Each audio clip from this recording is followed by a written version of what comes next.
France and Canada have denounced as unacceptable the treatment of pro-Palestinian activists who were on board a Gaza-bound aid flotilla intercepted by Israeli naval forces. Israel's ambassadors to the countries were summoned after far-right National Security Minister Itamar Ben-Gvir posted a video showing himself taunting activists, kneeling on the ground with their hands tied behind their backs. Britain's Prime Minister Keir Starmer is facing the biggest crisis of his leadership after Labour's bruising council election losses caused panic inside the party. As Nigel Farage and Reform UK gain ground, we examine why Starmer's authority appears to be slipping before any formal challenge has even begun, and whether Britain is entering another period of political instability. In this episode, Board of Peace, which was founded by United States President Donald Trump in January to oversee the administration and reconstruction of the Gaza Strip, is facing a crippling cash crunch that threatens to derail its ambitious $70 BN reconstruction plan for the devastated enclave. The US-led board recently reported a critical gap between its financial commitments and actual disbursements, warning of an urgent liquidity crisis, according to the Reuters news agency. On the agenda at this week's Russia-China summit between Presidents Vladimir Putin and Xi Jinping is the long-delayed Power of Siberia 2, POS-2 project, a proposed 2,600 kilometres, 1,616-mile natural gas pipeline that would carry Russian gas from Western Siberia through Mongolia to China. On Wednesday, the two countries said they had reached an understanding about the route and construction of the pipeline, but other details have yet to be negotiated. at least 8 people have been killed in Israeli attacks on southern Lebanon in the latest violation of an ongoing ceasefire agreement, according to Lebanon's state-run national news agency, NNA. Israeli fighter jets struck in the village of Duer on Wednesday, killing 5 people and injuring 2 others, NNA reported. Several homes were flattened in the attack, the agency said.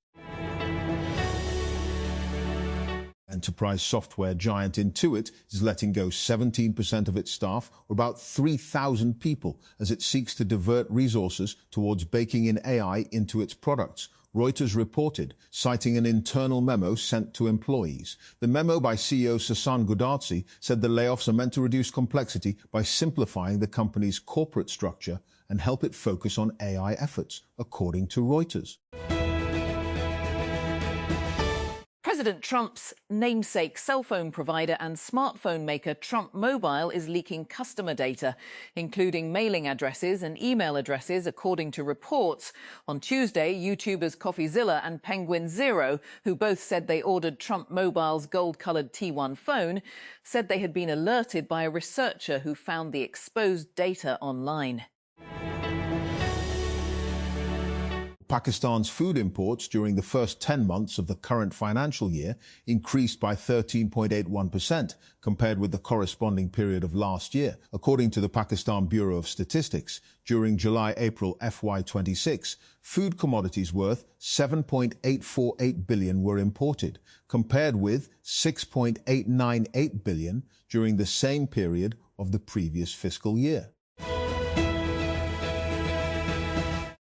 The government of Sindh has announced another phase of its Pink EV scooter scheme aimed at improving mobility and transportation facilities for women across the province. According to a statement issued by the Sindh Information Department, Pink electric scooters will be distributed in Hyderabad on May 22 under the provincial government's Women-Focused Transport Initiative.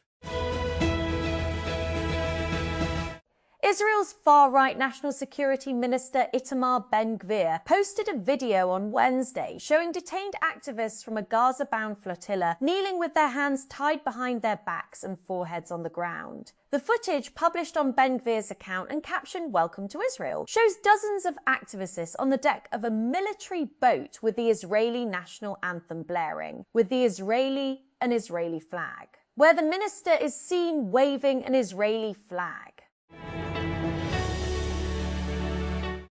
Iran's Islamic Revolutionary Guard Corps threatened Monday to impose permits on submarine fibre optic cables passing through the Strait of Hormuz. Here is what you need to know about cable infrastructure in the region and how the threats could play out. Former US Congressman Barney Frank, who famously took on Wall Street and made himself one of the first known openly gay representatives, died on Tuesday night, US media reports. He was 86. Frank, who represented southern Massachusetts in the House of Representatives for over 3 decades, had been living in hospice care at his home in Maine since April. Russian President Vladimir Putin and his Chinese counterpart, Xi Jinping, have signed a joint declaration following their meeting in Beijing, focusing on building a multipolar world and a new type of international relations. The two countries also announced that they had signed a large package of deals, solidifying bilateral cooperation as President Donald Trump completed his ask after United States President Donald Trump for a 2-day summit with Xi. We-day summit Xi with Xi. Stability AI, the company behind Stable Diffusion, is releasing a new family of audio models called Stability Audio 3.0. The top model can generate professional-grade music of more than 6 minutes long, the company claimed. The company is releasing 4 new models under the Stable Audio 3.0 name. 459M parameters, small 459M parameters, medium 1.4B parameters, and large 2.7B parameters. The duo of small models is suitable for on-device sound and music generation of up to 2 minutes. Yesterday's big news was Google's plan to blow up its traditional search in favor of an AI-powered experience. But Google isn't the only company planning for the next generation of discoverability. This morning, Bloomberg has news of the Andreessen-backed Exa Labs, which has raised $250 million against a $2.5 billion valuation to go after the same market. And it's part of a wave of startups all chasing AI search, which has quietly become one of the most attractive targets in consumer AI. The Federal Directorate of Education has announced Eid-ul-Azha and summer holidays for educational institutions operating under its ambit in Islamabad. According to an official notification issued on May 20, all institutions working under the Federal Directorate of Education will observe holidays from May 25 to July 31, 2026. Classes will resume on August 3, 2026.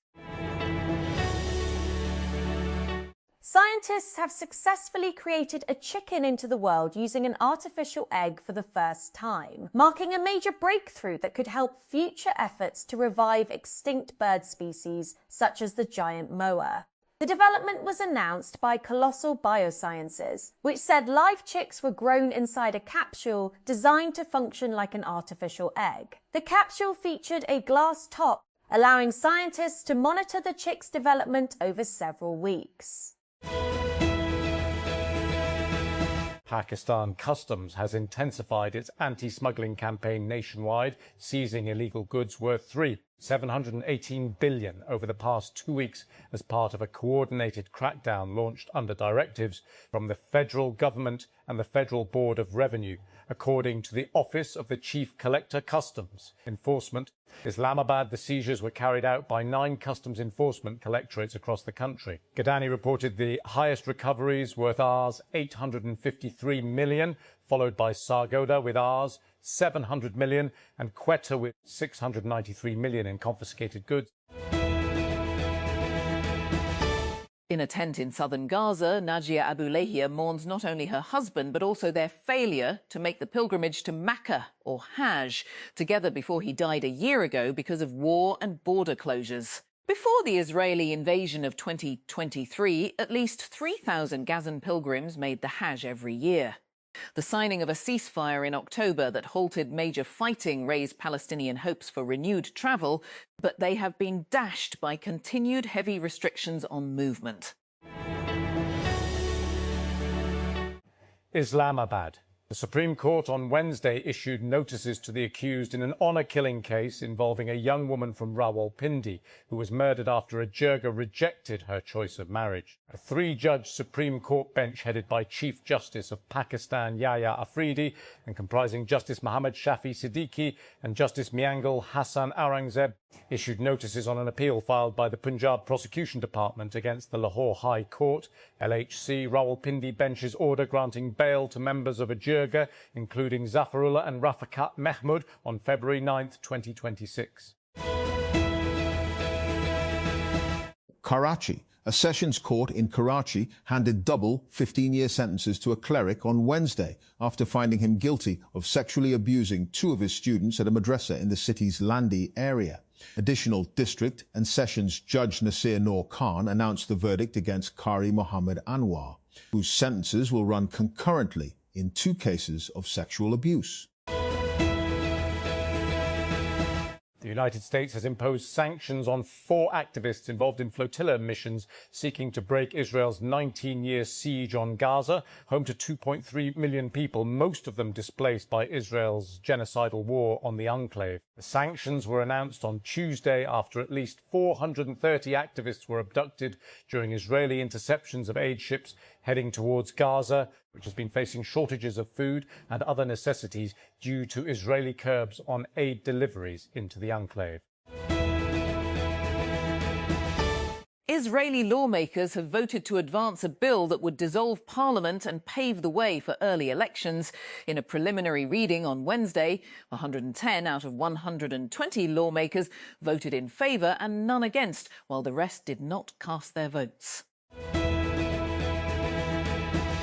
The number of suspected Ebola cases in Democratic Republic of the Congo and Uganda has risen to 600, with 139 suspected deaths. The World Health Organization has said the WHO Emergency Committee met in Geneva on Wednesday, where Director General Tedros Adhanom Ghebreyesus confirmed to reporters that the virus remains a public health emergency of international concern, but not a pandemic emergency.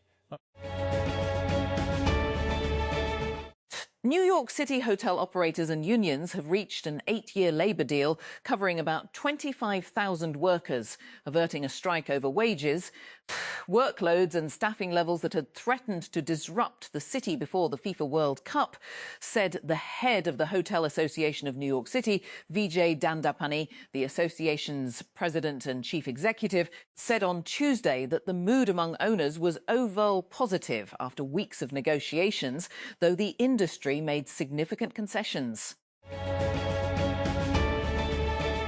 North Korea's first sport team to visit the South in 8 years has reached the Asian Women's Champions League final with Naegohyang Women FC's 2-1 win over Suwon FC Women.